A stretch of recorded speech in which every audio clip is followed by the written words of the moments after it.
todos, ¿cómo están? Antes de iniciar esta jornada, le voy a pedir por favor que silencien los micrófonos y la doctora está intentando comunicarse, entrar al Zoom, así que le voy a dar la bienvenida. Estamos antes que nada en el mes de las enfermedades reumáticas. En este caso vamos a hablar, o van a hablar los disertantes, sobre lo que es el síndrome de Sjögren, las prevalencias. Está ya con nosotros la licenciada Sabrina Fernández, que ella va a abordar todo lo que son las enfermedades autoinmunes y demás, pero sobre todo lo que es, en este caso, el síndrome de Sjögren. Quiero agradecer al Hospital del Cruce por tenernos en cuenta, a los disertantes, a todos ustedes por tomarse su tiempo. Y bueno, primero va a empezar a hablar la doctora Belén Virasoro y después da inicio la licenciada Sabrina Fernández. Si quieren hacer alguna pregunta, va a estar habilitado el chat. Posterior a que termine la jornada, los profesionales van a poder evacuar algunas dudas que ustedes tengan. Así que, bueno, esperamos y espero que tengan una linda jornada, una linda experiencia y sobre todo, como siempre les digo, está la oportunidad de ustedes para sacarse todas las dudas que tengan. Muchísimas gracias. Hola Cintia, que estoy, ¿eh? Doc, muy Bueno, buenos días. Muchísimas gracias. discúlpenme la demora, justo venía corriendo del consultorio de un lado al otro. Ahí estamos. Bueno, tenemos el honor de tenerle presente a la doctora Belén Virasoro. Ella es médica clínica, corríjame cualquier cosa, doctora, especialista en el área de reumatología. Así que es un honor, Muchas es un gracias. honor. Gracias, gracias por su tiempo, por su espacio, por su conocimiento y su empatía, como siempre le digo a todos. Gracias. Muchas gracias. ¿Me escuchan bien? Sí, perfecto. Bueno, espérenme que les comparto pantalla y comenzamos. A ver. Ah, no puedo. El anfitrión habilitó la función de compartir pantallas. Me tenés que habilitar, no sé, Cintia, si sos vos anfitrión, a ver. En este caso no estoy como anfitriona. ¿Quién Si me está? están escuchando los chicos del Hospital del Cruce Ah, y pueden habilitar, por favor.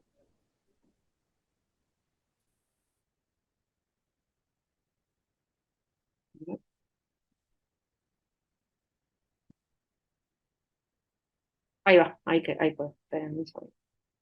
Esperen que abro esto primero.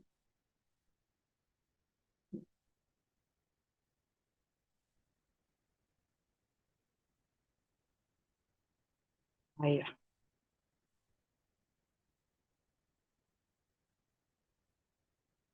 A ver.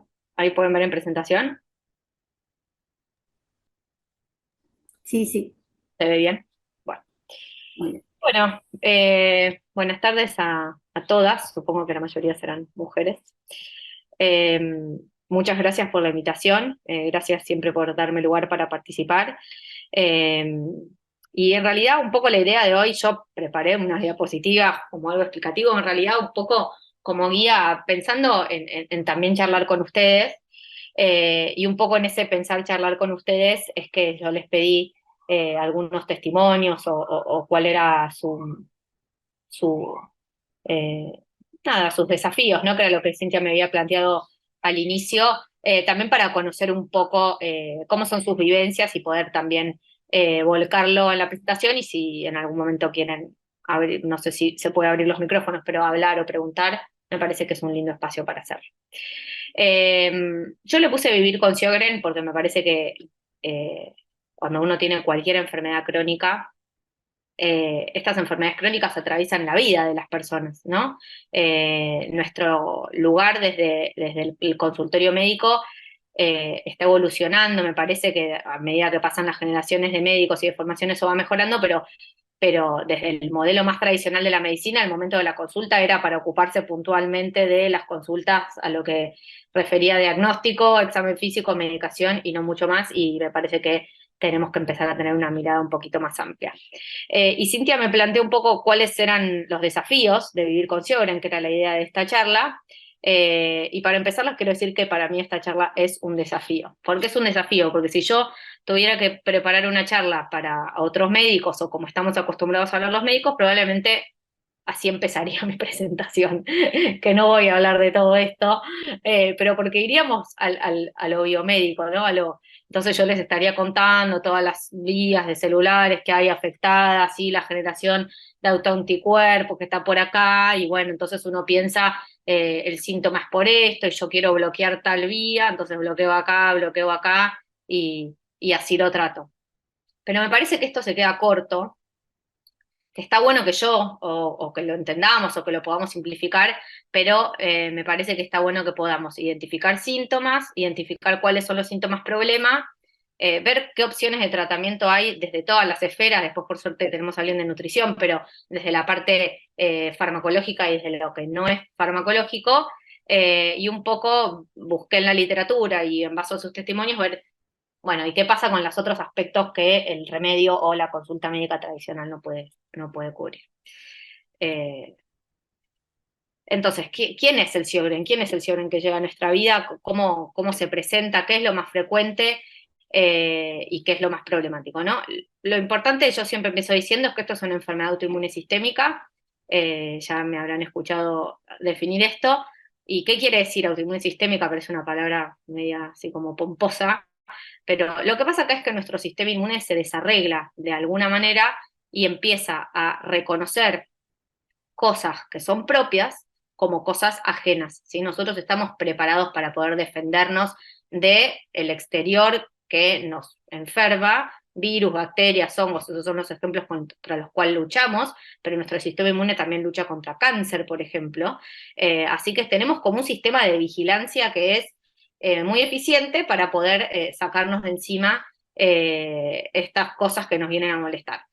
¿Qué pasa en las enfermedades autoinmunes sistémicas? Algo se desorienta de ese sistema inmune y empieza a generar defensas contra componentes que son propios, y que normalmente no deberían generar esta defensa, porque para eso sí nosotros estamos preparados para identificar lo propio como propio y no atacarlo. Cuando eso se desarregla, se empiezan a generar lo que llamamos autoanticuerpos, ¿sí? Y esos anticuerpos van a ir a inflamar y a lastimar diversos tejidos. Eso va a ser distinto de acuerdo a la enfermedad autoinmune de la que estemos hablando, y después eso nos va a dar un síntoma, ¿sí? Y decimos que es sistémica porque hay algunas enfermedades autoinmunes que son solo de un órgano. Un ejemplo muy común de esto es la tiroiditis de Hashimoto, por ejemplo. Es una enfermedad autoinmune donde hay anticuerpos que van a ir a atacar solamente la tiroides y van a inflamar la tiroides. La enfermedad celíaca, por ejemplo, o la diabetes tipo 1 de los niños, esos son ejemplos de enfermedades que atacan un solo órgano. En el caso de las enfermedades que vemos los reumatólogos, los anticuerpos se dirigen contra distintos órganos. Entonces pueden generar síntomas generales en distintos lugares, y por eso decimos que son sistémicas, que atacan todo el cuerpo, o que pueden atacar todo el cuerpo. Ataca fundamentalmente mujeres, como la mayoría de las enfermedades autoinmunes, y esto se da en general alrededor de los 50 años, ¿sí? Esto obviamente que es un promedio, pero bueno, son mujeres jóvenes, ¿no? Que van a ser la mayoría de los pacientes que van a sufrir del síndrome de Sjögren. Uy, esperen que toque algo. Acá. ¿Y qué es lo que pasa? Estos anticuerpos fundamentalmente lo que hacen es ir a atacar glándulas, ¿sí? Glándulas que generan líquidos o sí, líquidos que humectan, por ejemplo la saliva, por ejemplo los ojos, pero pueden tener otros síntomas en distintas glándulas que se encuentran, por ejemplo, en la tráquea. A veces algún tipo de disfunción de lo que son secreciones del tubo digestivo también se puede ver, vaginal y en la piel, y dan lo que se llama una difusión glandular exócrina, ¿sí? Eso como síntoma más frecuente, si tuviéramos que decir las cosas más frecuentes que da el síndrome de Sjögren. Y después, otro de los síntomas de que ahora por suerte se está empezando a hablar un poco más, pero que había quedado un poco más olvidado, porque normalmente si uno piensa en Sjögren dice ojo seco, boca seca. El 70% más o menos de los pacientes, 70, 80, depende de las series, van a tener, referir fatiga y dolor articular. Dolor articular que a veces es por inflamación franca articular, pero a veces es dolor articular que es por dolores de partes blandas y distintos otros mecanismos del dolor, que no necesariamente tienen mucha inflamación, pero sí dolor, y esto altera la calidad de vida. Y lo pongo acá porque es uno de los síntomas más frecuentes. Si hoy tuviéramos que nombrar una tríada sintomática, tres cosas para decir del Sjögren, diríamos esto: sequedad, fatiga, dolor, mujeres alrededor de 50 años, ¿sí? ¿Y qué es lo que pasa? ¿Por qué se desarregla ese sistema inmune? Que en realidad es ese dibujito que yo les mostré al principio del origen. ¿Por qué? ¿Por qué aparece? Esas son preguntas que a veces surgen en el consultorio. ¿Es contagioso? ¿Lo heredé? Como, por qué pasa esto? Hay varias cosas. Esto es multifactorial. La mayoría de las enfermedades que vemos los reumatólogos son multifactoriales, ¿sí? La primera es la genética. La genética no como único componente, ¿sí? La genética como un predisponente. Hay varios genes que están descritos que pueden estar asociados al desarrollo del síndrome de Sjögren, distintos marcadores celulares o genéticos, pero no se ve uno particular. Entonces esto no es algo hereditario que mi mamá tiene, yo tengo, mi hija tiene, pero sí uno tiene una predisposición, ¿sí? Y sobre este terreno que predispone, está el ambiente que algunas cuestiones del ambiente podemos identificar, pero a veces hay cuestiones ambientales que no se identifican, que van a hacer que se gatille o que se desarrolle esta autoinmunidad. En Sjögren puntualmente lo que está bien descrito que puede gatillar este desarrollo de autoinmunidad son algunas infecciones virales, que son virus que en general les gustan las glándulas, por ejemplo el herpes, la hepatitis, el virus de Epstein-Barr, que es el virus de la mononucleosis, y por otro lado, factores ambientales como el tabaco, que está bien descrito porque para cualquier enfermedad autoinmune es un factor que lo va a gatillar. O sea, yo tengo una predisposición y viene el ambiente y hace que yo empiece a generar estos anticuerpos, ¿sí? Los síntomas más comunes, un poco los fuimos charlando: sequedad como les dije en cualquier mucosa, ojo, boca, piel, vagina. Esto es el síntoma cardinal, que está presente en la mayoría de los pacientes, pero es importante que les diga que no todos los pacientes tienen sequedad. Algunos no tienen sequedad, es más raro, pero puede pasar. Ahí el diagnóstico se hace aún más difícil, ¿sí? Síntomas generales, como fuimos hablando, que pueden ser fatiga o dolor, que es lo más frecuente, pero también hay pacientes que tienen inflamación generalizada y pueden tener fiebre, pueden tener pérdida de peso, pueden tener ganglios generalizados. Y después, como les dije que esta era una enfermedad autoinmune sistémica, se van a poder afectar otros órganos. ¿Siempre van a estar afectados otros órganos? No, no siempre, pero pueden estar. Por eso son tan importantes las consultas de seguimiento en el consultorio, porque algunos de estos órganos cuando se inflaman no dan síntomas. La piel, por ejemplo, sí, porque es algo que está al exterior y uno, si tiene un rash cutáneo, si aparecen unas lesiones que se llaman púrpura, alguna lesión tipo vasculitis, es más fácil que un paciente se dé cuenta que tiene este síntoma. Pero, por ejemplo, el pulmón cuando se inflama, a veces no da ningún síntoma. Por eso, en general, las consultas médicas incluyen auscultación pulmonar, estudios de sangre donde vemos el riñón, y algunas preguntas que van orientadas a ver si hay algún órgano que no sea una glándula, digamos, que no sea de los órganos que da sequedad, que estén inflamados por el Sjögren. A esto nosotros le llamamos síntomas extraglandulares. Y siempre, todos los reumatólogos los buscamos en las consultas, ¿sí? Y por eso son tan importantes. Y de estos órganos que pueden estar afectados, acá yo les dejo un dibujito que es lo más común, pero para que vean que por esto es sistémica, esto es un poco ilustrativo, pero puede haber afectación, como les dije, bueno, glandular, que es lo más común. Por ejemplo, acá nombra la inflamación de las parótidas y la inflamación de las glándulas salivales. Eso no es algo muy frecuente. La mayoría de los pacientes que tienen ojo seco, boca seca, no andan con las paperas así de grandes. A veces nunca se inflaman, pero hay pacientes que sí tienen inflamación franca glandular, y que es un problema. Síntomas constitucionales, que son estos síntomas generales, como fatiga, fiebre, sudoración, que ya les comenté. Puede dar síntomas del sistema nervioso central, que en general esto se detecta fácilmente, porque uno va a tener algún algún síntoma y hay que verlo con el neurólogo, puede haber ganglios, puede haber afectación renal. Nosotros en general casi en todos los controles pedimos controles de orina para ver si hay algún problema renal, como les dije, dolor articular, los síntomas cutáneos, que también aparecen en una minoría de los pacientes y que lo más frecuente es que tengan unas lesiones como violetas, sobrelevadas, que a veces duelen o a veces pican, que se llaman púrpura. Puede haber debilidad muscular y puede haber dolor muscular también, además de lo articular, y algunos pacientes además tienen inflamación en los nervios periféricos que puede generar dolor también y que puede dar alteraciones a veces de la sensibilidad o de la sensación del frío y del calor. Esto es un poco un panorama general de cuáles son los síntomas que pueden aparecer y sobre todo también transmitirles que son síntomas que debemos buscar para hacer diagnóstico temprano de los síntomas para poder ajustar y orientar el tratamiento de la enfermedad.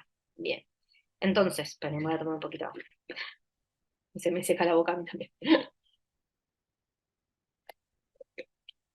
¿Cómo diagnosticamos? ¿Cómo decimos o cómo llegamos a este diagnóstico de Sjögren, ¿no? Obviamente, después creo que lo puse más adelante, pero hay algo muy interesante en el cuestionario que les pregunté, que es cuánta es la demora diagnóstica o hace cuánto tiene Sjögren, y en realidad en esa pregunta de hace cuánto tiene Sjögren, muchos de ustedes nombraron, y creo que lo tengo desde que soy adolescente, o creo que lo tengo desde los 20 y pico de años, pero en realidad el diagnóstico fue en otro momento, y esto es porque por suerte cada vez los médicos generales, otras especialidades conocen más el síndrome, pero a veces cuando uno no sospecha estas enfermedades, el diagnóstico tarda en llegar.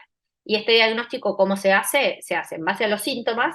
En general, uno llega a la consulta porque tiene una molestia, ¿no? Porque tiene ojo seco, porque el oftalmólogo le dijo, tenés el ojo seco, tenés que ir a ver un reumatólogo, con un examen físico, que ahí no lo puse, pero es un poco el dibujito que vimos anteriormente, que siempre lo hacemos de inicio seguro y después en el seguimiento, buscando si hay algún signo que nos haga sospechar, además de la sequedad, y ahí después entran lo que son los exámenes complementarios. Nosotros siempre tratamos de ir del principio, digamos, de lista, porque a veces puede ser que alguien caiga con un resultado de un laboratorio, por ejemplo, que está alterado, pero para uno poder diagnosticar y decir que uno tiene una enfermedad autoinmune, tiene que tener los síntomas, digamos, tiene que tener enfermedad autoinmune, tiene que tener síntomas, los síntomas, la alteración del examen físico, y el laboratorio acompaña. Porque a veces si no nos pasan las consultas que viene gente con laboratorios que tienen algunas alteraciones leves y se asustan un montón, y en realidad eso solo no alcanza para el diagnóstico, es parte del diagnóstico.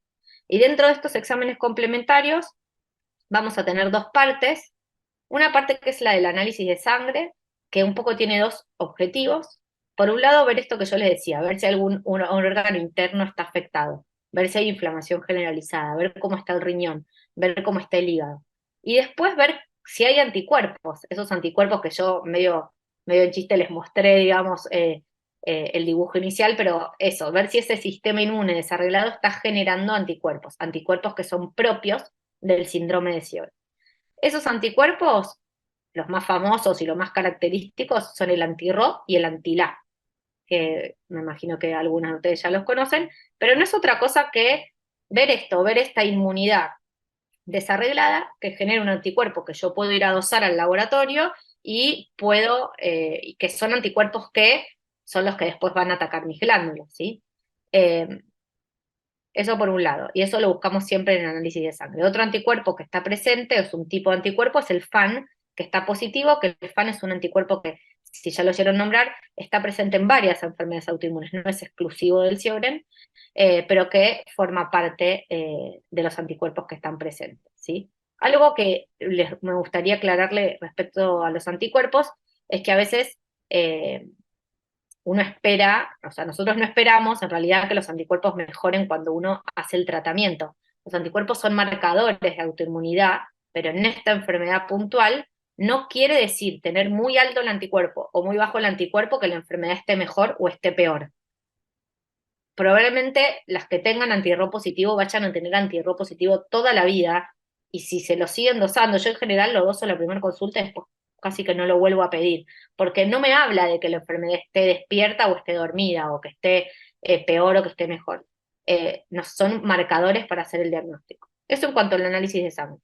Y después hacemos otros tests que van orientados a hacer, a poder objetivar la sequedad, que a veces es difícil porque tenemos que poder medir para decir, bueno, esto es realmente un ojo seco, esto es realmente una boca seca, y para eso se usan test de ojos secos que los hacen los oftalmólogos y en menor medida se usan test de boca seca, que ahí no están nombrados, perdón, me los olvidé, que son medir cuánta saliva produce la boca, eso se hace pesando la cantidad de saliva, que se escupe en un tarrito y se pesa en una balanza de precisión, eso es más engorroso de hacer en la práctica clínica, así que en general nos basamos en el test de ojo seco, y después si tenemos duda diagnóstica, eh, o si es muy necesario, vamos a tomar una biopsia de la glándula salival menor. Las biopsias de la glándula salival menor lo que buscan es ver esta inflamación que genera la boca seca. Las glándulas salivales menores son unas perlitas chiquititas que si se tocan con la lengua están acá. Es un procedimiento chiquitito, que no en todos los centros lo hacen, pero que cuando hay duda de diagnóstico nos ayuda un montón. Se hace un tajito, se saca la glandulita, que es como una perlita, como les decía, y se mira en el microscopio y se ve si está inflamada esa glándula. Y si esa glándula está inflamada, ayuda para decir, bueno, sí, esto es un síndrome de Sjögren. Algunos pacientes tienen anticuerpos, la mayoría, pero algunos no tienen, entonces ahí, si la glándula está inflamada y tenemos ojo seco y tenemos boca seca, ahí podemos hacer diagnóstico aunque los anticuerpos sean negativos, ¿sí? Y otro desafío diagnóstico en la práctica es que ojo seco, boca seca es muy común en el Sjögren, pero no es la única enfermedad que da ojo seco, boca seca. Hay un montón de cosas, incluso más frecuentes, que también dan ojo seco, boca seca. Por ejemplo, fármacos, los antidepresivos dan ojo seco, boca seca. Algunas medicaciones cardiológicas dan ojo seco, boca seca. La menopausia genera sequedad también, y a veces puede confundirse con síntomas de ojo seco, boca seca. Pacientes que tienen antecedentes de radioterapia por alguna enfermedad maligna en la cabeza y en el cuello, entonces tienen eh, cicatrices, digamos, por decirlo de alguna forma, en las glándulas que generan la saliva, entonces van a poder tener boca seca, infecciones virales que pueden dar sequedad, HIV, hepatitis C. Otras enfermedades autoinmunes que también atacan glándulas, mucho más infrecuente, pero hay una enfermedad que se llama enfermedad por IgG4, que puede atacar las parótidas y que puede atacar las glándulas submaxilares, entonces se parece mucho a un Sjögren, pero no es un Sjögren. Y después, en lo que es diagnóstico diferencial de lo que es dolor, de lo que es fatiga y dolor articular, siempre está la fibromialgia, que es una de las enfermedades que vemos los reumatólogos, que es fundamentalmente un diagnóstico que ya lo hacemos de descarte, porque ahí lo que hay es un problema en la modulación del dolor. Pero bueno, más allá de que uno o sea, antes de diagnosticar el Sjögren, o mientras lo vamos diagnosticando, nosotros siempre nos preguntamos si no puede haber otro factor que esté haciendo como simulando que esto es un Sjögren y lo tratamos de descartar. Y lo otro importante acá es que, por ejemplo, en los fármacos y en la menopausia, a veces estas cosas pueden coexistir. Entonces, si yo tengo un paciente que tiene Sjögren, que tiene ojo seco, boca seca, y bueno, voy a tratar de que si tiene que tomar, por ejemplo, un antidepresivo, hablar con el psiquiatra y que elijamos alguno de los que no da tanta sequedad, y bueno, la sequedad propia de la menopausia va a venir a sumarse y vamos a tener que tal vez manejarla sustituyendo con geles o con otras cosas para poder ayudar. ¿Cómo se trata el Sjögren? Esto es ilustrativo, no les voy a contar todo esto, pero les puse esta línea del tiempo para que vean algo que a mí me parece que es interesante de ver. Primero que las primeras descripciones son de hace un montón de años, miren, 1800, 1900. Recién acá se empezaron a hacer los test de ojo seco. Se empieza a usar en los corticoides, que son uno de los tratamientos que se usan cuando hay inflamación sistémica en el Sjögren, más o menos alrededor de 1950. Se empieza a usar otra droga que usamos frecuentemente, que es la hidroxicloroquina, en 1960, y después esta línea llega hasta hace poquito, pero si la pudiéramos estirar, después de esto no hubo mucho tratamiento con mucha evidencia probado para el síndrome de Sjögren, ¿sí? Fíjense, incluso los anticuerpos que yo les nombré, el ROY y el LA, se identificaron y se empezaron a detectar hace relativamente poco tiempo. Entonces, ¿qué les quiero decir con esto? Es una enfermedad que viene lenta en la historia de las enfermedades reumatológicas. en lo que es avances de diagnóstico y avances de terapéutica. Por suerte ahora en el último tiempo se empezaron hay varios protocolos de investigación y distintos fármacos que se van probando, porque más allá de ahora vemos el tratamiento sustitutivo, estamos tratando desde lo reumatológico de poder encontrar algún remedio que logre bajar esa autoinmunidad que yo les hablé al principio para ver si podemos revertir los síntomas y no simplemente tratarlos sustituyendo, ¿no? Con lágrimas o con agua. Y por otro lado, como yo les vengo contando que hay algunos síntomas que son más graves, en cuanto a lo que es órganos profundos, pulmón, riñón, neurológico, esos síntomas siempre estamos buscando tratamientos para poder frenar la inflamación y que no generen ningún daño, ¿sí? Hoy en día, los pilares que tenemos para el tratamiento, entonces van a ser estos. Por un lado, lo que es tratar el ojo seco y la boca seca. Eso se hace con lágrimas, con geles. Yo acá puse lágrimas porque es lo más común, pero todo lo que tenga que ver con el tratamiento oftalmológico, que a veces son plaques, taponcitos, a veces es el autólogo, eso lo evalúa y el que sabe evaluar bien es el oftalmólogo especialista en ojo seco. Eh, y no todos los ojos secos son iguales, algunos ojos secos tienen distintas características de la lágrima, según la calidad de la lágrima o según la producción de la lágrima, a veces se puede usar una u otra gota, yo en eso no soy especialista, pero por eso es importante trabajar en equipo con el oftalmólogo. Se puede usar saliva artificial, acá en Argentina es difícil de conseguir la saliva artificial, pero se puede mandar a preparar a las farmacias magistrales. Eso algunas pacientes encuentran alivio, algunos lo encuentran engorroso, si no, la más fácil es la botellita de agua para suplir esa saliva, que no está, siempre teniendo en cuenta que la saliva no tiene como única función hidratar la boca, porque si fuera por eso, bueno, con el agua más o menos uno podría salvar esa función, pero la saliva tiene otras funciones, después por ahí la nutricionista sabe más que yo, pero la digestión empieza con la saliva en la boca, así que esto es algo importante, pero sobre todo tiene una función inmunológica de la boca que es muy importante. Tanto en la lágrima como en la saliva hay defensas de nuestro cuerpo. Por eso es tan importante también ir al odontólogo de forma periódica, porque en general las bocas que tienen menor calidad de saliva van a tener más tendencia a hacer caries y a tener problemas de encías y demás porque falta esa barrera de protección. Se puede usar pilocarpina, la pilocarpina o el Huetol, es la marca más conocida, es un remedio que lo que hace es generar más producción de líquido, entonces puede generar más lágrima y más saliva. Yo, en general, la experiencia que tengo es que la diferencia no es muy importante y a veces cuando uno pone en la balanza, tomar un comprimido todos los días puede dar algunas cuestiones de arritmia o depresión, algunos pacientes no lo toleran, la verdad que cuando la mejoría en la hidratación es tan poquita, a veces elegimos no usarlos, pero en pacientes muy severos, a veces usamos pilocarpina. Después está la hidroxicloroquina, las marcas más comunes son el Polireumin o el Evoquin, es un remedio que se usa mucho, mucho en lupus, que tiene mucha evidencia en lupus sabemos que la hidroxicloroquina es obligatoria, por decirlo de alguna forma, porque sabemos que mejora mucho el lupus. En Sjögren se usa, como les mostré en la línea, pero no tenemos hasta el momento evidencia fuerte de que sea realmente algo que cambie la historia del Sjögren, como sí lo tenemos en el lupus. Pero es un inmunomodulador.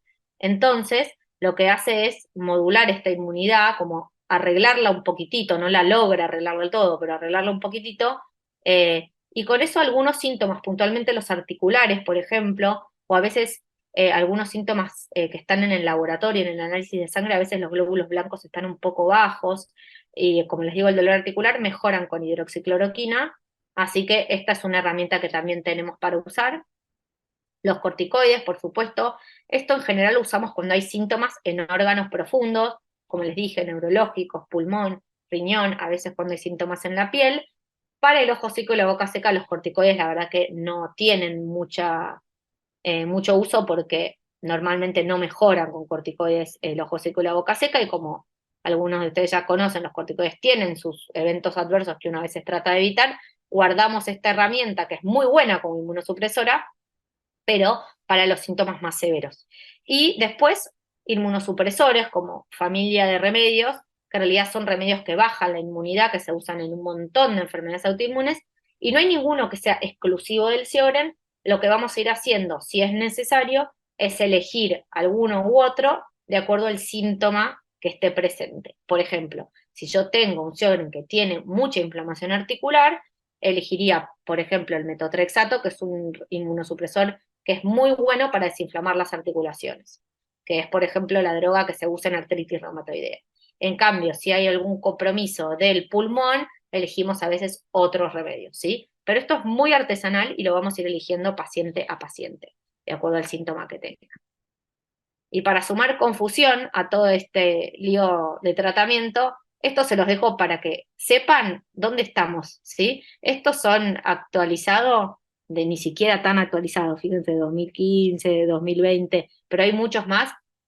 Todos estos numeritos raros son protocolos de investigación de un montón de drogas y de, de tratamientos, algunos no son drogas, fíjense acá dice ejercicio aeróbico, ¿sí? Que en realidad lo que estamos buscando todo el tiempo en medicina es, bueno, ver cómo podemos hacer para mejorar y para tratar los distintos síntomas del síndrome de Sjögren. Así que esto va a estar seguramente en los próximos años, vamos a tener, ojalá, alguna herramienta un poquito más específica. Hay que estar atentos para ver cuándo llegan, digamos, esas herramientas para el tratamiento.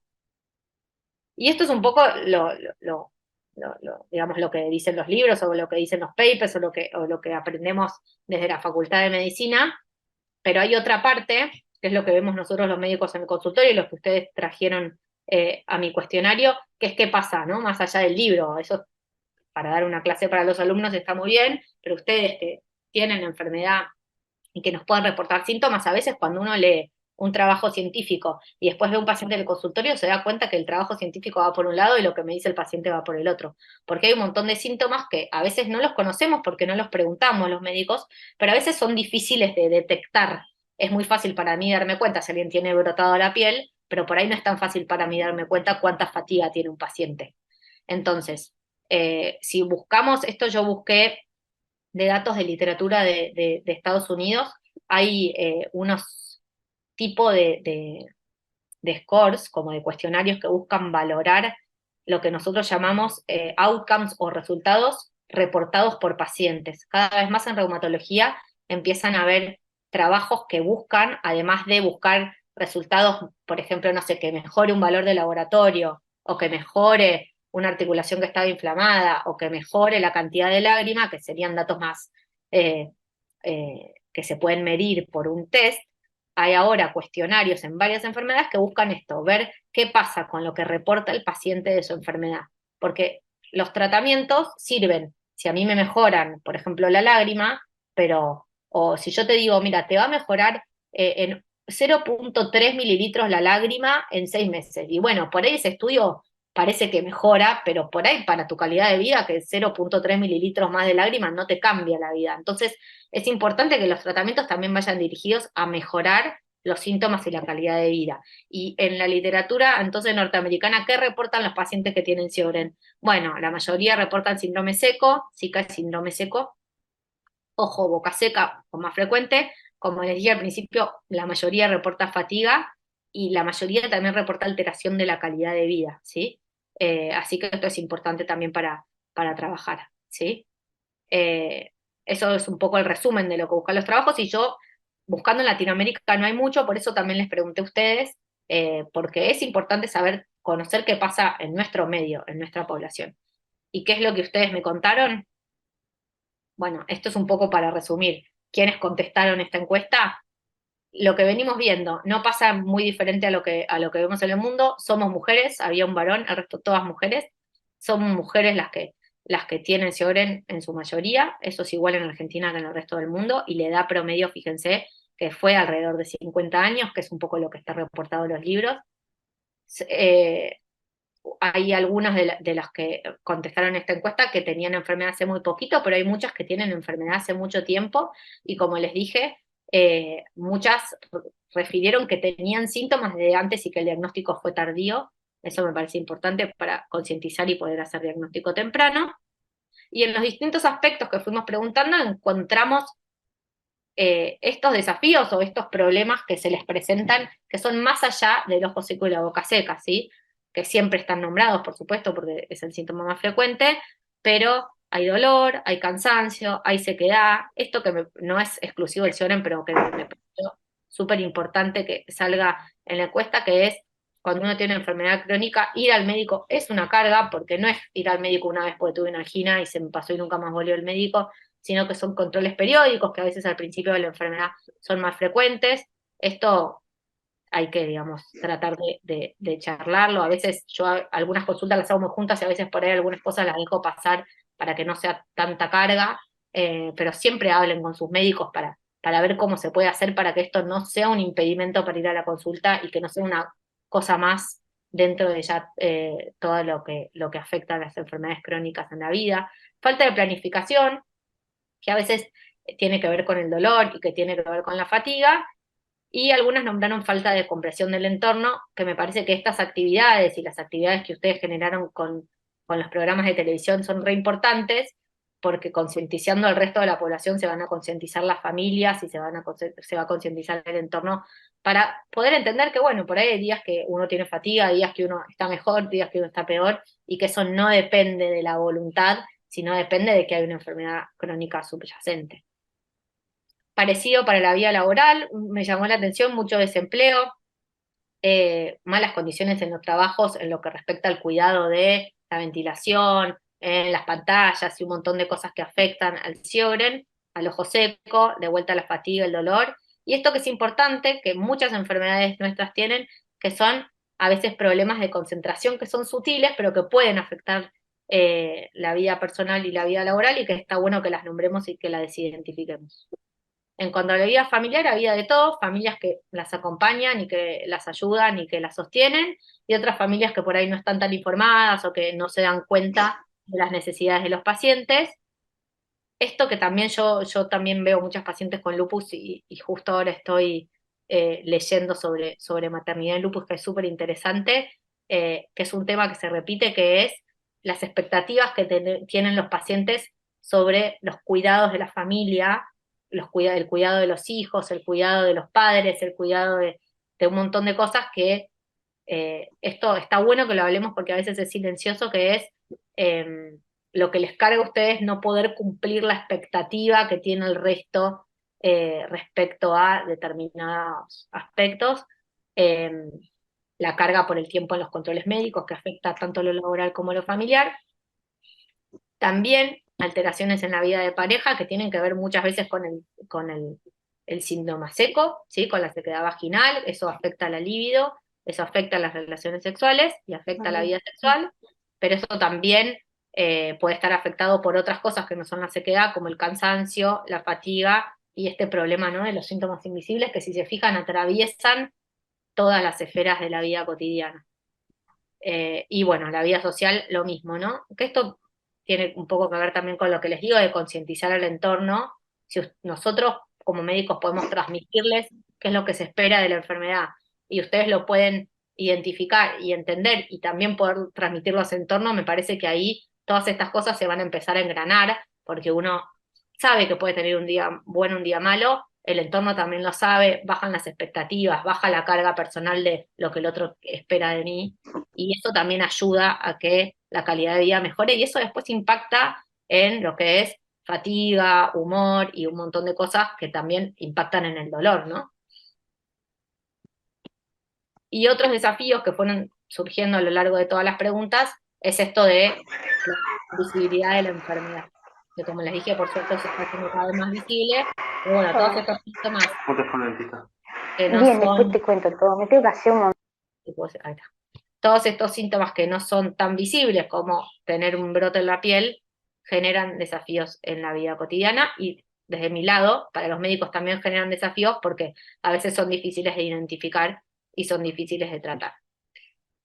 Y con todo esto que yo les vengo contando, mi idea era como darles herramientas sobre qué podemos hacer, ¿no? Porque está muy lindo decir, bueno, sí, fatiga, bueno, ¿y qué hago con la fatiga? O bueno, sí, el entorno no lo entiende. Bueno, está bueno que podamos tomar herramientas, digamos, para poder mejorarlo. Todo lo que es el diagnóstico temprano es súper importante, estas cosas entre antes se agarran, mejor se modulan, y por otro lado hay síntomas que se pueden agarrados temprano, digamos, se puede prevenir después otros daños, o otros síntomas más que son como cicatrices. El ejemplo claro para esto es el pulmón. Si yo agarro un pulmón que está inflamado un poquitito, lo trato, se desinflama y listo. Si yo me dejo estar, me dejo estar, me dejo estar, me dejo estar, bueno, por ahí después ese pulmón pierde un poquito de capacidad. Esto lo hacemos con una auscultación pulmonar en el consultorio, digamos, no hay que hacer ningún estudio muy raro, a veces hace falta hacer espirometrías, pero bueno, esto vale para cualquier síntoma. Diagnosticar tempranamente siempre es mejor que tardíamente. La importancia de los controles médicos para poder detectar estos síntomas profundos y para poder ver cómo vienen las cosas en el seguimiento y evaluar si hay algún factor de progresión que me digan este Sjögren va a ser más severo o este Sjögren va a ser menos severo y poder estar atentas. Siempre es importante el tratamiento sustitutivo para que no se lastimen las mucosas, la lágrima y la boca, ¿sí? Y siempre que sea necesario, es importante hacer el tratamiento inmunosupresor dirigido al síntoma. Es muy importante las consultas con las especialidades asociadas. Yo no puedo trabajar sola, tengo que trabajar siempre con oftalmología, tengo que trabajar con odontología, casi en la totalidad de los casos, porque si no yo me quedo corta, el alcance mío es uno, yo no, por ejemplo, no tengo una lámpara de hendidura para mirar el ojo y ver cómo está la córnea. Entonces es importante, aunque a veces sea un poco tedioso, hacer las consultas o trabajar en equipo para nosotros y para ustedes, hacer todas las consultas para poder prevenir problemas como por ejemplo las queratitis a repetición o las conjuntivitis por la sequedad del ojo, y también algo de lo que se está hablando cada vez más por suerte son estrategias de manejo de los síntomas que son más difíciles de tratar, como el cansancio y el dolor. Y esto tiene todo que ver con hábitos, actividad física, ya veremos con alimentación, higiene del sueño, poder hacer actividades que nos den placer, buscar algún hobby, a veces trabajar pero con un poquito de reducción del horario laboral, no necesariamente no trabajar, como cosas que ayuden a otras vías, como por ejemplo actividad física con las endorfinas, para poder mejorar el dolor y mejorar la fatiga, que es súper importante. Y esto antes quedaba como relegado a un segundo plano, pero cada vez más desde los consultorios de reumatología lo estamos transmitiendo o tratando de transmitir como parte de la medicación. Así como vos te pones la gota, la actividad física adaptada obviamente a la situación de cada uno, tiene que ser parte del tratamiento que no puede faltar. Creo que no mucho más. No. Con esto termino, no sé si hablé mucho, perdón, sí, hablé mucho. Pero bueno, nada, les agradezco nuevamente, ahí tienen mi Instagram, que muchas ya lo tienen para lo que necesiten. Y bueno, gracias por la invitación. Gracias, doctora. Un placer escucharla. La verdad que es muy importante todo, todo, todo, todo. El tiempo, como mencionaba por ahí, es corto ahora, pero no sé si alguien quiere eh, preguntarle algo, cortito, conciso. Pueden habilitar sus micrófonos, por favor.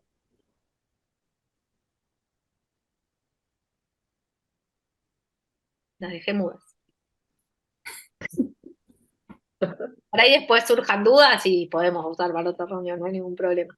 A veces hasta que la información cae y genera duda pasa un tiempito. Sí, Hola doctora, ¿cómo le va? Hola, ¿qué tal? Ah, sí, Gonzalo, te escuchamos. Yo le quería preguntar a la doctora con qué frecuencia surgen problemas en el embarazo de las personas con síndrome de Sjögren.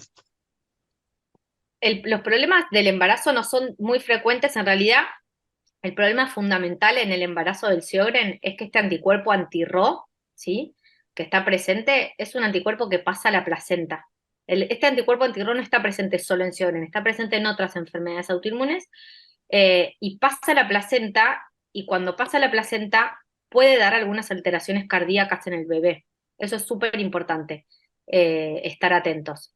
¿Esto quiere decir que un paciente con Sjögren no se puede embarazar? No, para nada. Lo que quiere decir es que acá es un caso donde obligatoriamente usamos la hidroxicloroquina, este remedio que yo les contaba que se usa en lupus. Es un remedio que también pasa a placenta y que inmunomodula y que previene que el anticuerpo RHO de la mamá dé malformaciones cardíacas que son arritmias en general en los bebitos. También pueden tener algunas otras alteraciones de lo que es el hígado y algunas alteraciones de piel, pero entonces lo que hacemos es prevenirlo con la hidroxicloroquina y hacer controles ecocardiográficos del bebé, o sea, ecografías del corazón del bebé, que se hacen en el segundo trimestre, mucho más seguido de lo que le haríamos a una mamá que no tiene antirro. Lo hacemos porque detectados tempranamente, los obstetras a veces tratan con corticoides, o si no están preparados por si tienen que poner un marcapaso cuando nace el bebé. Esto es algo, se llama, es infrecuente, no es algo muy frecuente, pero cada vez que hay una mamá con RO, estamos muy atentos a esto, a ponerle hidroxicloroquina y hacer el seguimiento. Y lo otro que hay que tener en cuenta con los embarazos es que no todos los remedios se pueden usar en embarazos. Entonces, si ustedes tienen Sjögren, están en tratamiento con algún remedio, por ejemplo el metotrexato, y se quieren embarazar, hay que frenar el remedio unos meses antes porque hay remedios que pueden hacerle mal al bebé o al embarazo. La hidroxicloroquina Ajá. se usa sin ningún problema. Esas son las Sí, dos le cosas quería más. hacer la última pregunta, doctora. ¿Se ve afectada la glándula mamaria afectando la producción de la leche materna o no? No, la glándula mamaria en general no se ve afectada. Bien. Y con la producción del líquido amniótico tampoco, ¿no? No, no, Bien. Muchas gracias, doc. por favor.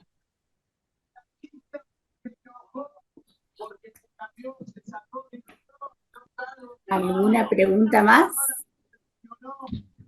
Buenos días, doctora. Disculpe, yo quisiera preguntar ¿a qué se deben los brotes de la enfermedad? Hay periodos en que la enfermedad está como más tranquila, estable, pero ocurren situaciones y como que los síntomas aumentan. Entonces yo quería saber médicamente a qué se deben esos brotes. Gracias. No tenemos identificado qué es lo que pasa cuando una enfermedad pierde control y se brota, en realidad, en casi ninguna de las enfermedades autoinmunes. Hay mucho reporte de esto con situaciones de estrés que pueda generar el brote, pero no es lo único, porque también se ven brotes en enfermedades que venían bien controladas, de gente que no está pasando ninguna situación particularmente estresante. La verdad que eso es parte, como les decía, de lo genético y de lo ambiental, que algunas cositas las identificamos, pero hay un montón de cosas que todavía son ciegas, que no sabemos por qué, y hay enfermedades que se duermen y quedan dormidas, y ya, y enfermedades que se van brotando, a veces con el cambio de clima, a veces con el estrés, y a veces, porque sí, las infecciones virales a veces gatillan los brotes, por ejemplo, tuviste una gripe y después te brotaste, pero no está tan claro, la verdad. A veces es medio azar, por lo menos porque no conocemos todos los desencadenantes.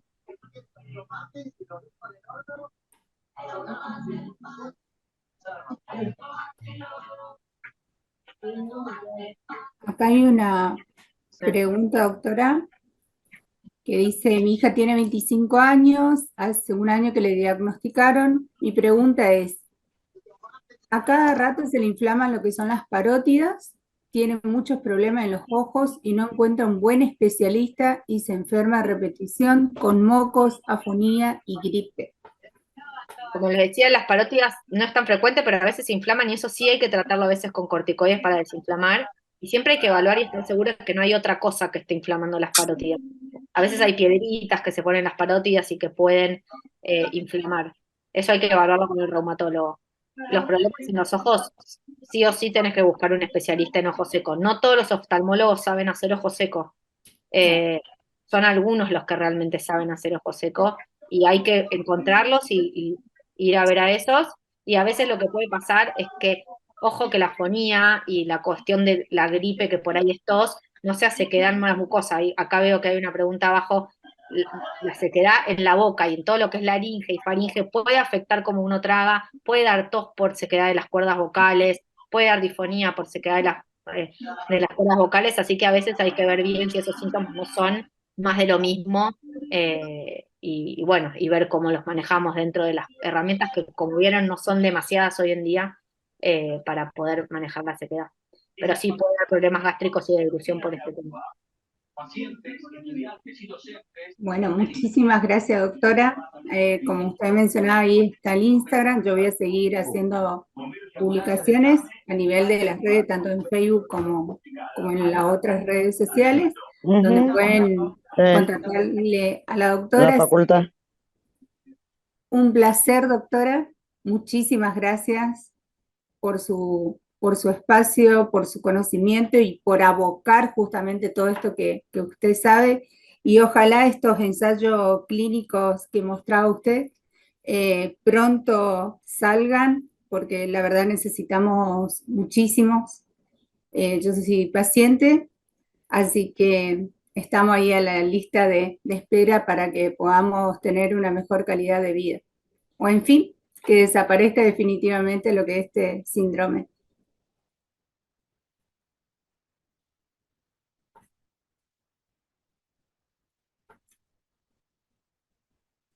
¿Me escuchó, doctora?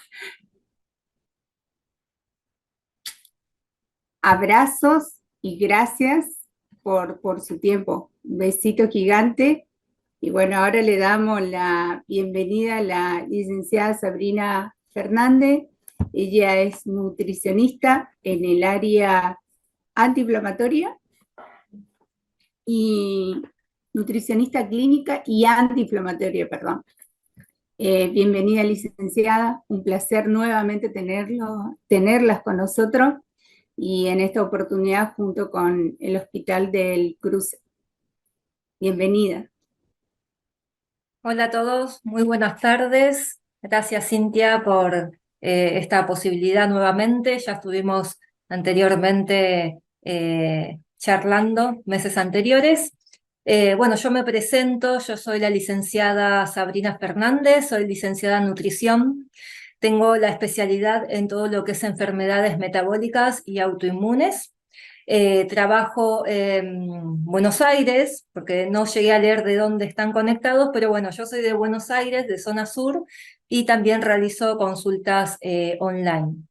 Tengo la especialidad en todo lo que es el enfoque antiinflamatorio, todo lo que es nutrición funcional, que esto parte de la medicina funcional, que es quizás ir un poquito más a la raíz de todos los problemas, ya sean metabólicos o autoinmunitarios, y la idea es el cambio de alimentación, de estilo de vida a través de bioactivos, alimentos específicos, suplementación. Esto es muy importante decirlo porque nosotros no estuvimos hasta hace 2 años por lo menos, habilitados para suplementar, con lo cual ahora lo podemos hacer.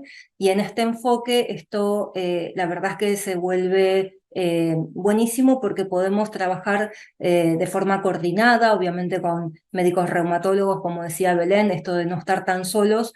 El nutricionista es una especialidad que siempre se la dejó bastante de lado. Estamos asociados a subir o bajar de peso y bueno, en este enfoque, por suerte, que es mucho más específico, podemos trabajar acercándonos a corregir todos esos desequilibrios, ¿no? Como hablaba Belén.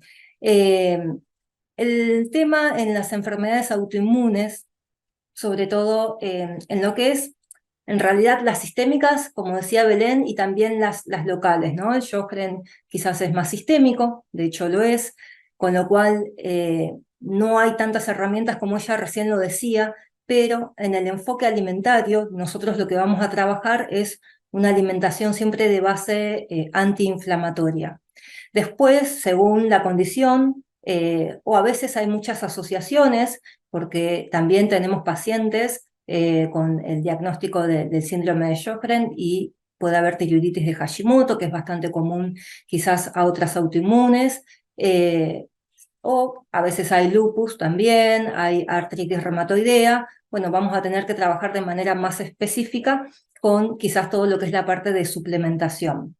En cuanto a lo que es la alimentación antiinflamatoria, nosotros tendríamos que entender, recién ahora, en los últimos años, se da todo lo que es el enfoque de medicina y nutrición funcional, a saber dónde está nuestro sistema inmunitario y hay que poder explicar y para que puedan comprender que el intestino es más del 70% de nuestro sistema inmunológico, con lo cual vamos a tener que hacer foco siempre ahí. En esta mirada de nutrición funcional, que viene de la medicina funcional, cuando aparece una condición autoinmune, nosotros automáticamente vamos a hacer foco en el intestino y damos casi por hecho que vamos a hablar de un intestino permeable.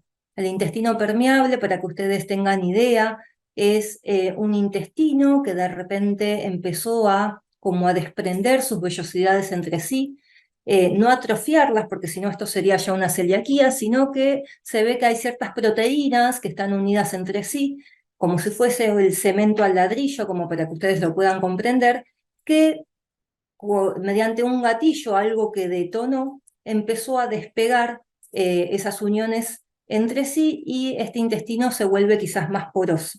Entonces lo que ocurre, como siempre digo en consultas, que nosotros comemos culturalmente de una forma muy inflamatoria, con bajos antioxidantes, no tenemos características de comer altos en fibras o una densidad nutricional, alimentos que nos provean todos los nutrientes necesarios.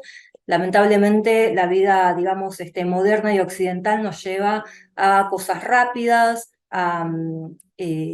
por nuestra cultura alimentaria estamos muy abocados a lo que es el trigo, todos sus derivados, continuamente están presentes siempre en nuestra forma diaria, y lo que va a pasar en realidad es que ahora ese intestino va a reaccionar, más allá de si hay síntomas intestinales, que a veces es verdad, los pacientes muchas veces vienen a consultar con un diagnóstico de Sjögren, pero con sospecha de que tienen un colon irritable, o comen harinas y se inflaman, o tienen gastritis a repetición, o los mandó el gastroenterólogo porque no sabe qué está sucediendo, y esto también es un tema porque, bueno, hay que atar los cabos entre todos los profesionales a ver qué está sucediendo.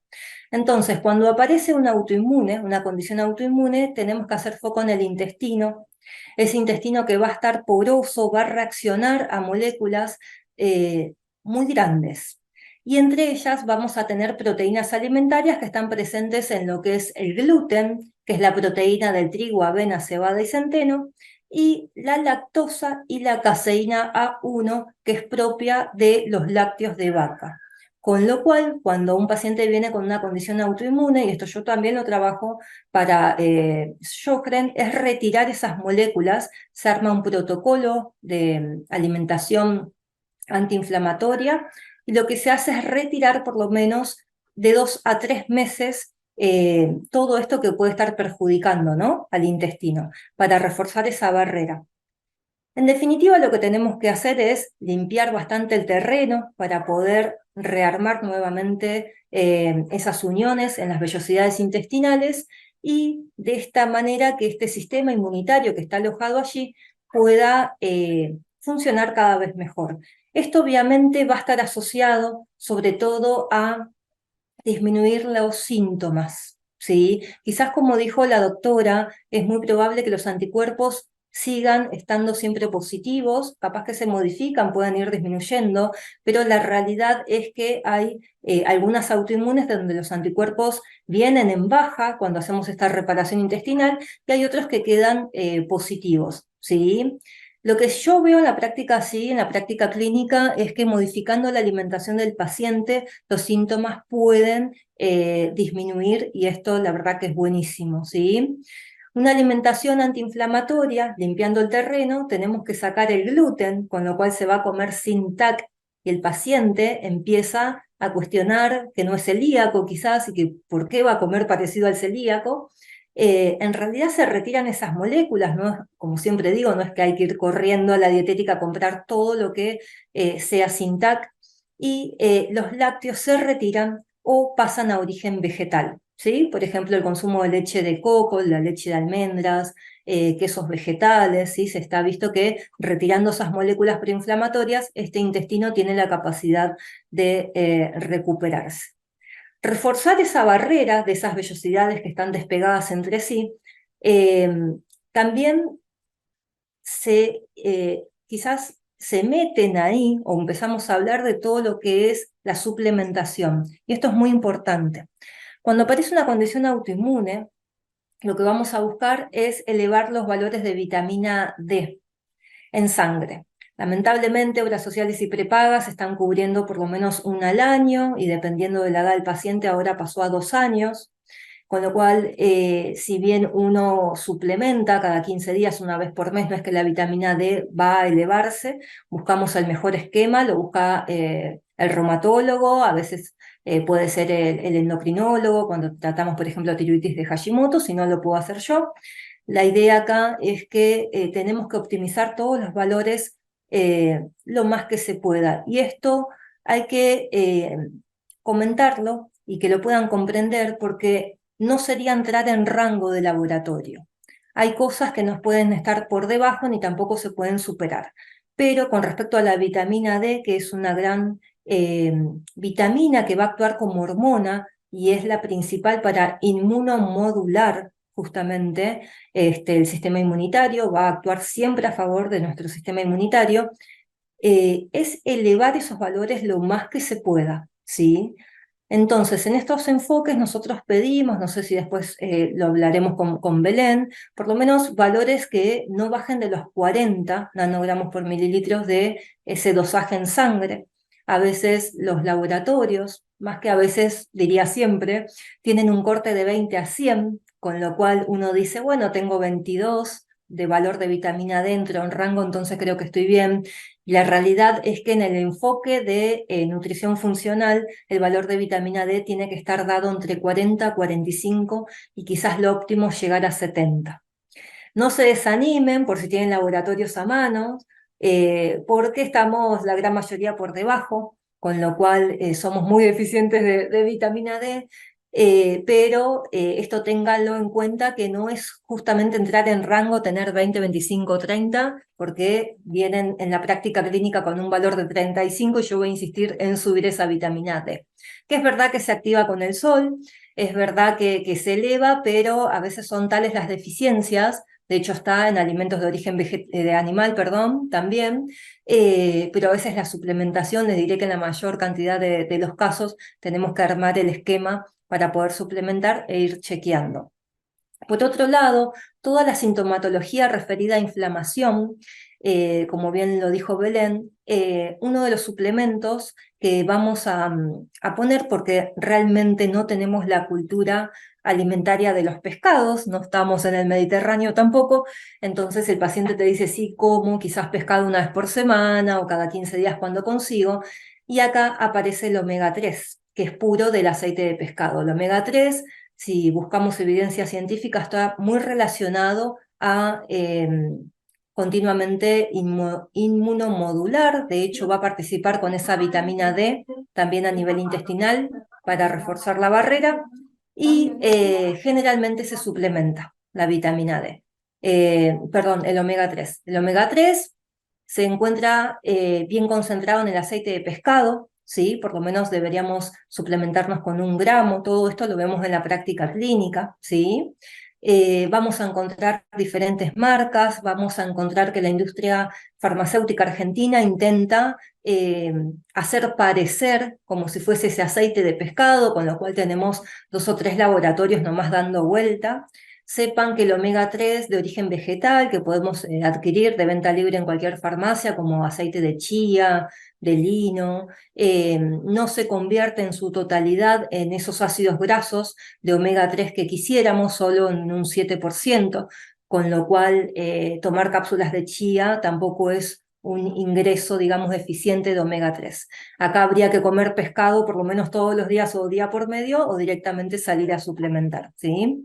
Y después se ve que hay otros componentes que van a actuar como fieles antioxidantes. Para nosotros cuando aparece la condición autoinmune es fundamental dosar en sangre, por lo menos yo lo hago, el magnesio, el zinc y el selenio, ¿sí? De los 3, el que está más asociado a esta inmunomodulación es el zinc, con lo cual eso se puede pedir en sangre. Generalmente, en la gran mayoría de los casos vemos que hay ciertas deficiencias, con lo cual tenemos que salir a suplementar y este esquema va a depender del valor también, ¿sí? Con respecto a lo que es la alimentación, es verdad que vamos a tener que retirar el gluten. Muchas veces los pacientes confunden con que esto solamente sería si es celiaquía, pero lo que se ve siempre en consultas es que va mejorando también los síntomas porque va de alguna manera trabajando ese intestino que se va reparando.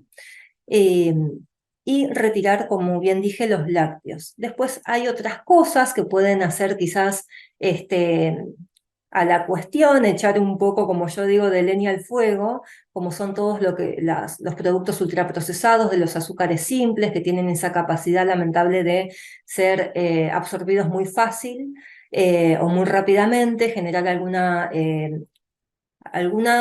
algún efecto muy espasmódico, los azúcares simples, por ejemplo las gaseosas, comunes, incluso ocurre con las light también, o las bajas en azúcar, las golosinas, todos los productos de panadería, todo lo que sea dulce, tiene la capacidad de despegar esas vellosidades, con lo cual, si retiramos el gluten y aflojamos a los lácteos, pero yo sigo comiendo mi alfajorcito todos los días, bueno, no va a ser, digamos, tan coherente el trabajo, ¿sí? Con lo cual se retira todo. Y por último, también tenemos el alcohol. Las moléculas de alcohol lo que hacen es inflamar esa barrera intestinal, con lo cual vamos espaciando cada vez más, ¿sí? En los pacientes. Y tenemos unos residuos que se llaman solanáceas. Las solanáceas están presentes en lo que son las papas, las berenjenas, ajíes morrones y el tomate, con lo cual yo dejo a mi criterio, según la paciente, digo la porque las autoinmunes generalmente son más nuestras, pero voy viendo si hay otro diagnóstico o sospecha quizás, porque a veces están en curso con ciertas sospechas, sobre todo de lupus, de tiroiditis de Hashimoto o artritis reumatoidea, donde veo que quizás si se está complicando, hacemos algo mucho más estricto, ¿sí? En cuanto al alimentario, por lo menos yo en la práctica clínica y con mis colegas también que tenemos este enfoque, intentamos ver deficiencias nutricionales. Yo acá les nombré la vitamina D, suplementar con zinc, con omega 3, pero muchas veces si hacemos un buen pedido de laboratorio, resulta que hay una ferritina muy baja, que son los depósitos de hierro, muchas veces hay una B12 muy bajita también, no porque la paciente sea vegetariana aparecen estos valores bajos, sino que, bueno, puede estar afectado todo el tracto digestivo y entrar en una anemia que en la mitad de los pacientes está visto que esto se ve, y la idea es empezar a corregir todo lo que se pueda, ¿sí? Lamentablemente no hay mucha información al día de la fecha específicamente con lo que es el síndrome de Sjögren, pero lo que hacemos es, bueno, hacer foco justamente a restaurar ese sistema inmunológico, y la verdad es que los pacientes van mejorando. Esto es muy importante decirlo. Como bien dijo Belén, para nosotros en estos enfoques el trabajo interdisciplinario tiene que ser muy importante. A veces es verdad, se vuelve tedioso, el paciente se empieza a cansar, tenemos que seguir medianamente toda una misma línea, porque si no hay mucha contradicción también para el paciente, que no, que lo alimentario no hace falta, que no, que los anticuerpos no se miden nunca, que no hace falta otras asociaciones de otras autoinmunes, y la verdad es que esto se ve que está todo relacionado, y lo ideal es trabajar en forma conjunta.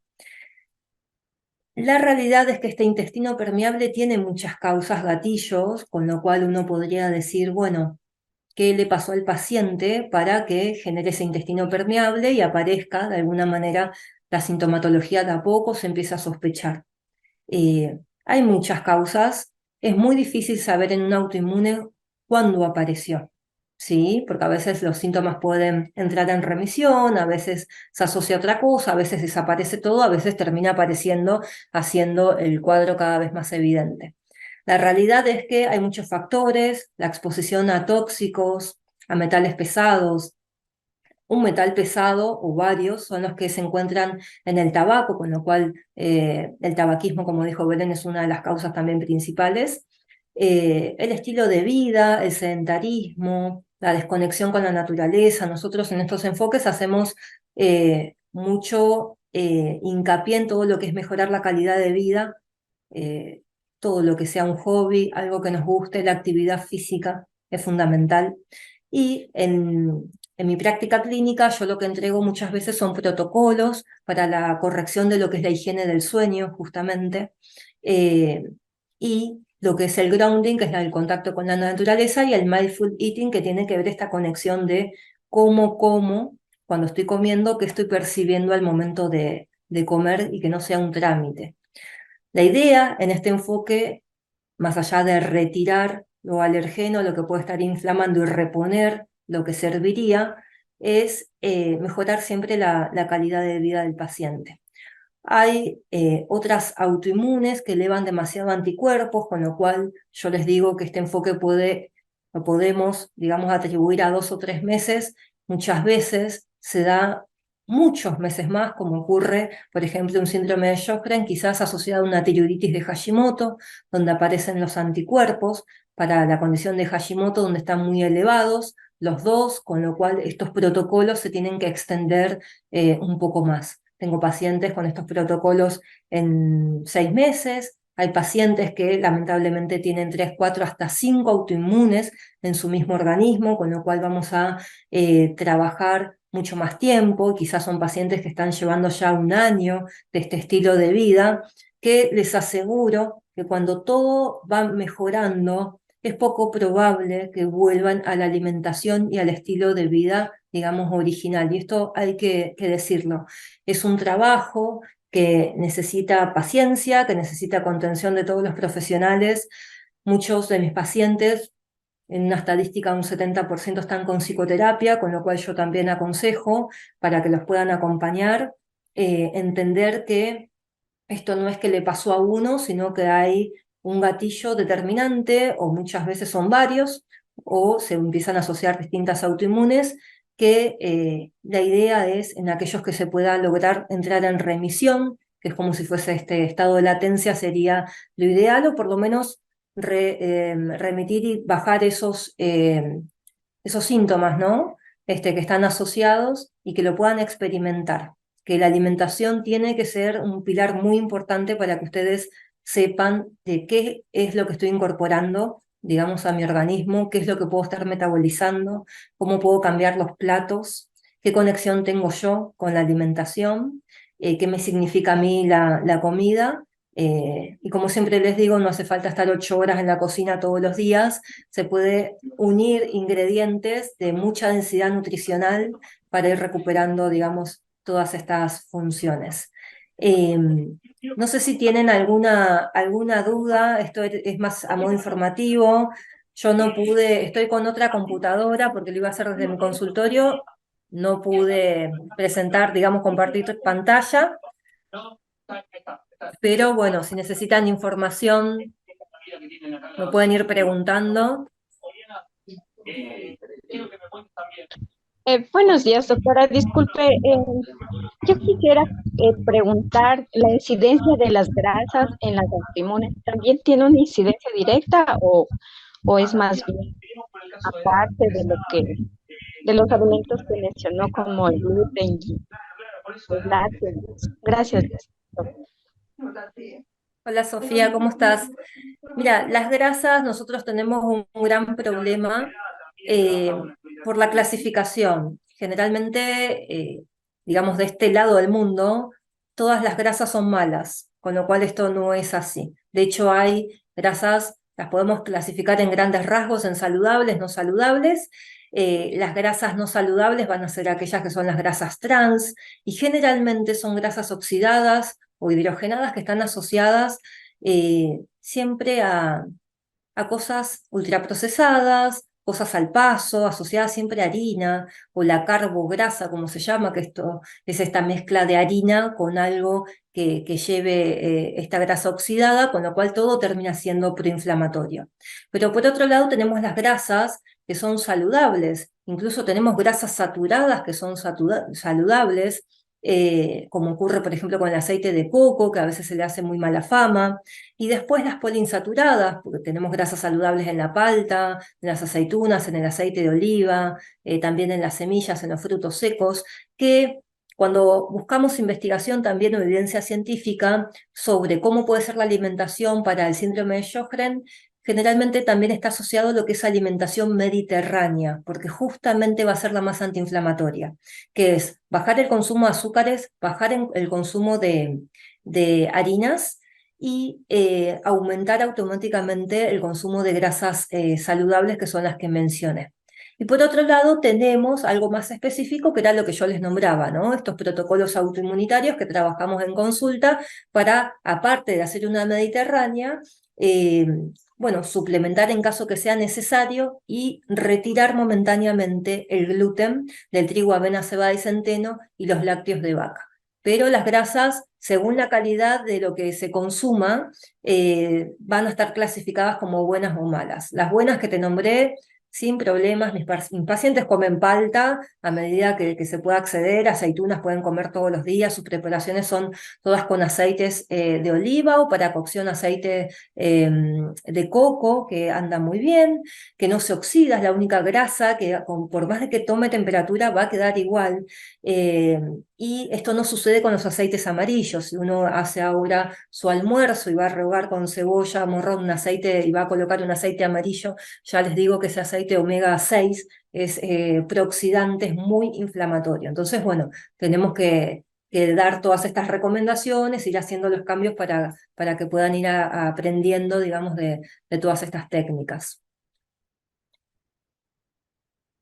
No sé si hay otra pregunta. Barbie. Hola, yo tengo, Bárbara, yo tengo una consulta. Cuando hacemos el cambio de alimentación, yo tengo miedo, o sea, yo estoy desde abril tratando de hacer estos cambios que usted comentó en mis hábitos alimenticios, pero puede ser que yo después empiece a ser intolerante al gluten, por ejemplo. O sea, me da miedo eh, mantener la dieta, una que es difícil también, eh, conseguir los productos, cocinarme yo misma, tener esto en el tiempo, pero hay consecuencias de que después no, no sé, cuando uno va a una reunión social o algo que no pueda comer nunca más esos productos. Bien, Bárbara, ahí se cortó, pero entendí la pregunta. En estos casos, el manejo que nosotros tenemos en práctica clínica es retirar por lo menos 6 semanas a 12 el gluten, como para que puedan experimentar, sobre todo porque es una proteína de alto peso molecular, va a intentar pasar continuamente entre esas vellosidades y el problema es que ahora el sistema autoinmunitario, que es el intestino, está reaccionando. Primero hay que ver si no hay una sensibilidad al gluten no celíaca, cosa que está pasando bastante, porque el paciente puede no ser celíaco, pero sí estar sensible. Para eso también se pueden pedir anticuerpos o inmunoglobulinas específicas. A veces se naturalizan los síntomas. Uno come harina y ya sabe que se inflama más o menos y anda hace 5, 10, 15 años sabiendo que a lo mejor es una intolerancia, una sensibilidad que tiene, no la puede definir. Todos estos términos se están viendo recién ahora con el gastroenterólogo o los gastroenterólogos, porque muchas veces se habla de colon irritable, o sea, las harinas me inflaman y soy un poco nerviosa, con lo cual debe ser el colon irritable, o soy celíaca o no, porque hicimos el dosaje de anticuerpos o fuimos a una biopsia, directamente a una endoscopía, y resulta que soy celíaca o no. Y es como que en el medio nunca hay nada. En estas condiciones el gluten no se puede incorporar al paciente celíaco. Después, en el trabajo, digamos, con los meses, con las otras condiciones, nosotros lo vamos reintroduciendo. Después dependerá del paciente.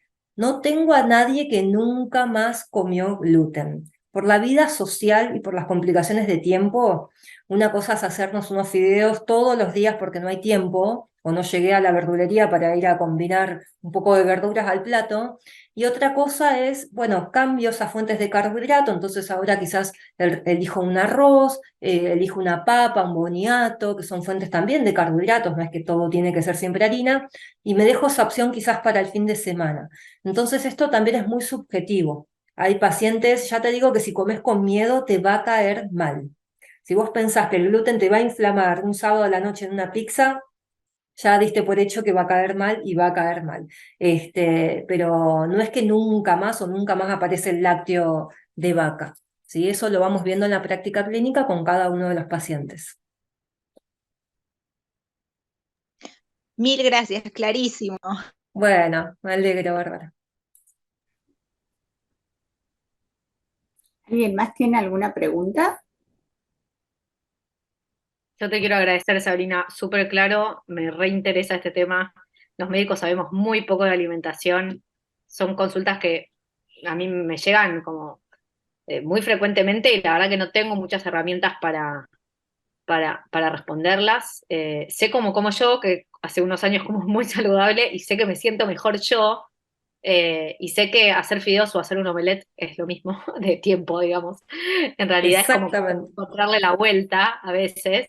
Eh, y me parece, y en realidad yo por ahí no tenía toda esta información que la verdad que me pareció súper clara, pero siempre me pareció lógico pensar que si yo te estoy dando un remedio para algo, es incoherente que te diga, bueno, come McDonald's, está todo bien, como que somos una unidad, somos un ser humano completo y por eso también el hobby, la actividad física, por eso quería ver cómo impactaba en la vida social, pareja, porque todo hace del bienestar y me parece que no nos puede dar lo mismo lo que comemos eh, para esta o para ninguna otra enfermedad crónica. Así que me parece súper interesante el abordaje. La verdad te agradezco un montón. Bueno, gracias, Belén. Sí, cada vez somos más especializándonos, o sea, somos pocas, tampoco es que uno sale. De hecho, los programas de nutrición de la facultad son los mismos que hace 15 o 20 años cuando yo Sí, como estudié. medicina. Claro, enfermedades metabólicas, vimos las que conocemos, una diabetes tipo 2, una hipertensión, que eso vale aclarar porque nosotros hacemos focos solamente en el síndrome de Sjögren, pero yo tengo Sjögren con la paciente hipertensa, con la paciente prediabética. Sí, Con lo cual ahí lo que tenemos que hacer es un abordaje, sacar todas las herramientas y conocimientos y bueno, tampoco avasallarlo con tanta información, pero bueno, ir corrigiendo todo, ¿no? pero se Bueno, puede, se puede. sí, sí, sí, sí. Y lo bueno es que cada vez somos un poquito más. Y esto de trabajar de forma interdisciplinaria, la verdad que está buenísimo. Si no, estoy yo diciendo, me parece que esto es así, la evidencia científica está mostrando que el intestino puede estar permeable. Y el médico dice, no, la alimentación no tiene nada que ver, esto que vos decías, porque llegan a consulta generalmente y yo siempre pregunto, ¿y qué te dijo el médico? No, que coma lo que quiera. No, y siempre es eso. Pero bueno, está muy bueno el enfoque y yo te agradezco también por toda la información compartida.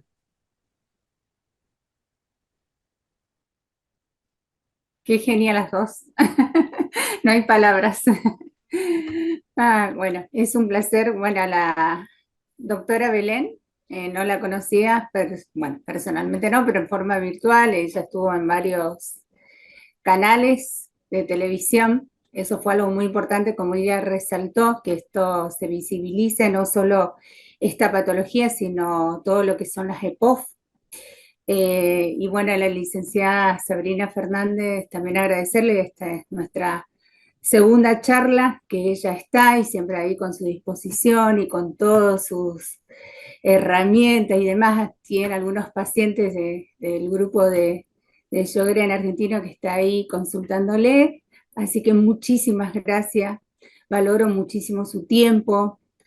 También sé que la licenciada estaba ahí un poquito descompuesta, así que todo, y el tiempo también de lo que estuvieron aquí es muy, muy valioso, muy importante, y sigamos visibilizando a través de ustedes y a través de todo, es lo que le pido, concientización, porque es una enfermedad invisible, pero lo tenemos que hacer visible hacia el público en general. Muchísimas gracias también al hospital que nos da esta oportunidad. Así que gracias, infinitas gracias. Y muchísimas gracias nuevamente. Y a todos, porque estuvieron conectados también de Ecuador, bueno, ahí,